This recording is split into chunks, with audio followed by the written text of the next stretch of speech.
Hey guys, and welcome back to another new Animal Crossing video. I'm Crossing Channel, and in today's video I'm going to be going over your Animal Crossing unpopular opinions for New Horizons.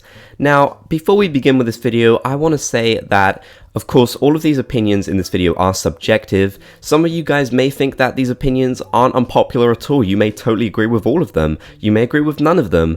That's all fine. I just wanted to get that out of the way, just as a little disclaimer before this begins. Of course, it's all subjective, but I've done this series before on the channel, and I think people like it quite a lot, so I wanted to do another one for New Horizons. Now we have a bit more perspective with the game.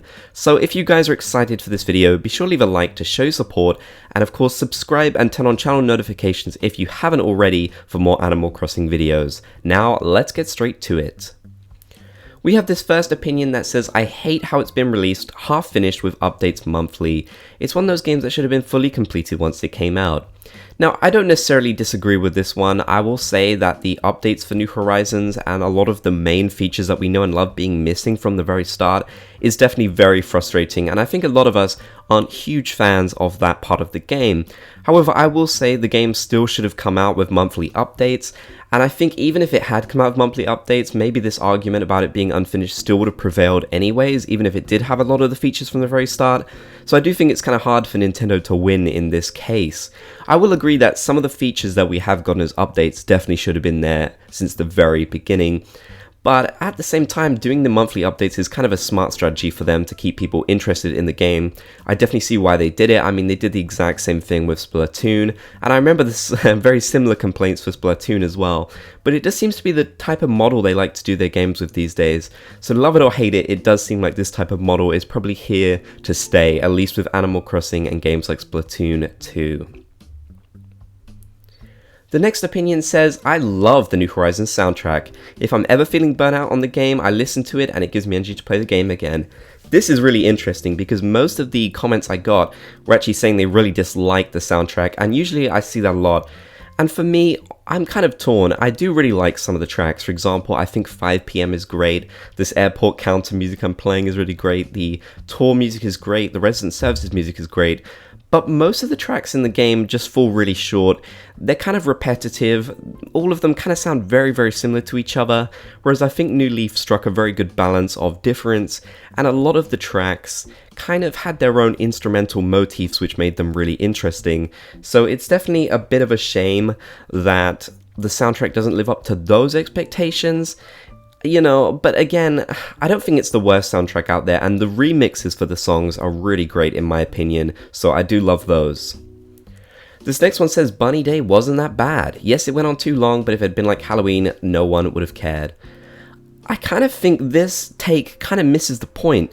In fact, they kind of make the point, they kind of answer their own question. If it had been like Halloween, no one would have cared. That's exactly the point. The problem was that it wasn't. It was drastically different than any other event that we've known, and it was incredibly... it interfered with the life in the game, and you have to look at it from the perspective of people who had just started up in March. They got this event very soon after the game had come out, and it interfered with so many things. Balloon presents, the amount of resources you could get, just everything pretty much. You know, Bunny Day should have worked much more similarly to Halloween. I think people would have loved it much more, so that does make a lot of sense. But, you know, the thing is, it wasn't like Halloween. It was really kind of annoying for a lot of people, and I don't think it's the worst event in history, you know, it wasn't that bad, but still, it wasn't that great either, in my opinion. Paddington says, I did not care for the summer and Halloween update. They were pretty boring in my opinion. There's this really interesting thing where I think a lot of people kind of set their expectations incredibly high for these updates and were kind of disappointed when they didn't happen maybe how they would want, which I totally get because again, you have the argument that this game is missing a lot of content, so we'd hope that these updates would provide a lot of new content, and sometimes they kind of don't and maybe fall a little bit short. But at the same time, I really don't think those updates were that bad. I think for free, content updates, they were actually really good. Of course, again, you can look at it from the perspective that they were bringing back old features, but they did introduce new things too, like farming, and for a free update, I think that's pretty good. I just think with these sort of updates, you have to set your expectations pretty low, that way you won't be too disappointed when they come out. But either way, I was completely satisfied with both those updates. I think adding the Dream Suite really helped the game a lot, and farming is an exciting new addition for me. This next one says, without these seasonal updates, the game would have been dead. It's the only thing making people come back. If all the content had been there from the beginning, everyone would have burned through it by July. Well, that's interesting. So here we have someone who maybe doesn't actually like the fact the game actually likes the fact the game has updates to keep people interested each month. I'm not too sure actually, but it's an interesting point of view. However, I will say, let's say the game did have all this and it wasn't going to come out with updates. It's very true that people could have burned through it by July. But that's pretty much every Animal Crossing game, you know? People do tend to get bored of them. You can't really expect people just to keep playing games forever and ever. People move on to the next game, that's always a thing. But the thing about Animal Crossing is a lot of the people who are really big fans of it can just find enjoyment in going through it each day and doing the tasks, even if it is quite mundane. So I don't really think it needs to have like a particularly massive amount more content than the previous games. Let's say it had the exact same amount of content as New Leaf. Yeah, sure, you could have burned through it by July. But for me, as someone who really likes Animal Crossing, I still kept playing it. You know, maybe I wanted to restart my island, or maybe I wanted to try something new, to redecorate my island, or, you know, wait for the seasonal events. Of course, if you're time traveling too, it's going to go by a lot faster. So it really comes from the perspective of how you actually play Animal Crossing, in my opinion. But there's not necessarily anything wrong by people burning through it by July. In this gaming world, most people burn through games in like a week or a month, you know? So from March to July, that's actually pretty good, in my opinion. This one says, I like that Dodo Airlines takes so long, it adds character to the game. Really interesting take here. I think generally speaking, most people do not like this part of the game, and it's probably one of those things that gets complained about the most.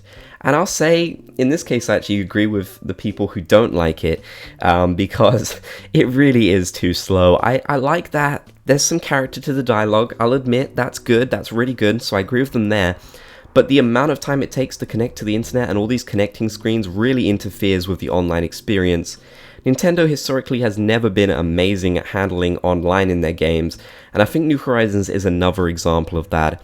It's kind of a shame too, because the online for New Leaf was so interesting and good, and the fact that you could go to Tortimer Island and all that stuff really helped keep the game much more interesting. So I think they definitely fell behind when it came to the online in Animal Crossing New Horizons. This one says, Raymond is cute, but not that cute. It's really interesting because Raymond is typically called one of the most popular villagers, and I think a lot of people who dislike him dislike the fact that, you know, they see him as overrated. They see him as a villager who gets worshipped, and people like him too much even though he's just an ordinary cat. But here's the thing. These days, I actually see more people hate on Raymond and say they don't like him than I see people say they do like him. So can he really be called overrated when so many people go out there all the time to say how bad he is? In my opinion, he's just that. He's just a cat. You know, he's not someone to really get angry over or someone to get majorly annoyed about. He's just a cat villager. I personally like him because I like his design and I like cats. It has nothing to do with his popularity. I don't think most people look at Raymond and think, oh, I'm going to have him as my favorite because he's so popular. There may be a few, but it does kind of feel like on the other side, there are a lot of people who dislike him purely because he is liked by people. And that seems a bit backwards in my opinion. I think you should like and dislike villagers just depending on your own tastes, rather than letting the opinions of other people come into it too much. Because that's going to affect your own gameplay experience too much, and you shouldn't really let other people kind of change your whole gameplay experience like that. You know, it's kind of down to you. This one says, I hope there is going to be paid updates. I know that's probably going to be the only way we get as much furniture as the app game is getting right now. I'll gladly pay if it means more content. Really interesting one here. I think typically speaking in video games most people don't want paid updates, but I've actually seen a lot of people kind of interested in getting paid updates for New Horizons. As for me, I definitely think it's possible one day, especially given the fact they've advertise all of these as free updates. Something about that kind of seems a little suspicious to me. And I'm not too opposed to it, it just depends on what they add. I think if they add aesthetical items that don't actually affect your gameplay, so not major features, I think paid updates would be fine for the game. You know, maybe have a little store where you can like get furniture sets from previous games or something. Again, I know that probably isn't too popular, but again, this is unpopular opinions, so I'm gonna say that's a pretty good one in my books. I definitely think that it could be interesting to have paid updates for the game, but either way, I'm mostly enjoying the free ones, to be honest. This one says, I don't like how they did Halloween in New Horizons. You just went up to the villagers, gave them a sweet and left. I like how New Leaf did it with the games. It made Halloween feel more fun and got me more excited for it. Now, I'm someone who really loves New Leaf. I absolutely love New Leaf. New Leaf is still my favorite Animal Crossing game. And I agree with people all the time when they say New Leaf does a lot of things better than New Horizons. But this one I can't agree with. I just don't get it. The Halloween event is the exact same as New Leaf. It's pretty much the exact same. I don't get how this one is worse than the New Leaf one or the other games when it's the exact same. You can still scare your villagers, you can still give them candy, you can still get items. The only change here is the furniture set, but you still get a bunch of really cool furniture this time too. Again, I think this is kind of one where we're looking at New Leaf like it's better than New Horizons, but it doesn't really make much sense to me when it's the exact same. The way they did the event in New Leaf was pretty much incredibly similar to how they do it in New Horizons. So I'm really not sure I can agree that the one in New Horizons is somehow worse than New Leaf, when to me they're pretty much identical. Finally, we have this opinion that says the villagers are better in this game than any other Animal Crossing game. I like how you see them running around, interacting with items on the island and participating in events. They feel less like mindless robots that just walk around and more like living creatures. So this is really interesting because a lot of the comments I got were that the villagers feel too stale and that they're quite boring.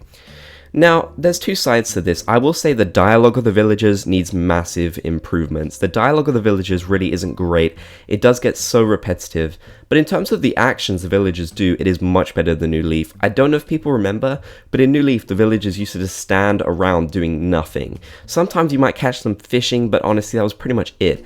They used to just stand there, like aimlessly looking off into the distance doing nothing. Now, if we want to talk about robotic, that is robotic. The fact that you can actually catch them interacting with things and actually doing things like holding items and running around and singing and that is so much better than New Leaf. That aspect is so much better, and I'll agree with this person. I just think the dialogue needs to be worked on, but that aspect, in terms of making them feel less robotic, for sure that has been improved from New Leaf. So I'd love for you guys to tell me your thoughts and what your unpopular Animal Crossing opinions are in the comment section down below, and I hope you enjoyed this video. If you want to help support the channel, click the join button down below the video to become a member of the Bob's Gang. Thank you guys so much for watching this video. I really hope you enjoyed. If you did, be sure to leave a like to show support, and you can subscribe and turn on channel notifications if you haven't already. I want to thank you once again for watching, and I'll be sure to catch you in the next video.